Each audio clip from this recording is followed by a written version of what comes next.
பகுதிகளில் இயல்பு நிலை திரும்பிக் கொண்டிருக்கிறது. பலத்த பாதுகாப்பு நடவடிக்கைகள் காரணமாக 2 நாட்களாக நீடித்த வன்முறைகள் குறைந்து வருகின்றன.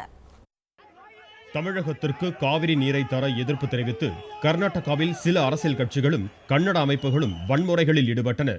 ஊரடங்கு உத்தரவை மீறி பல்வேறு இடங்களில் தமிழக வாகனங்கள் மீது வன்முறை தாக்குதல்கள் நடத்தப்பட்டன.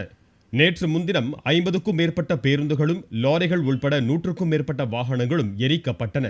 தமிழர்களுக்கு சொந்தமான வணிக நிறுவனங்கள் அடித்து நொறுக்கப்பட்டன. வன்முறையை கட்டுப்படுத்த 20 கம்பெனிகள் அடங்கிய துணை ராணுவ படை வீரர்கள் வரவழைக்கப்பட்டனர். பெங்களூருவின் 16 காவல் நிலையங்களுக்கு உட்பட்ட பகுதிகளில் ஊரடங்கு சட்டம் பிறப்பிக்கப்பட்டது.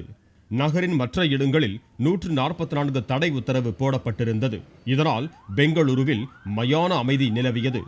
பதற்றமான நிலைமை நீடித்த போதிலும் சட்டம் ஒழுங்கு கட்டுக்குள் இருப்பதாக கர்நாடக காவல்துறையினர் தெரிவித்தனர்.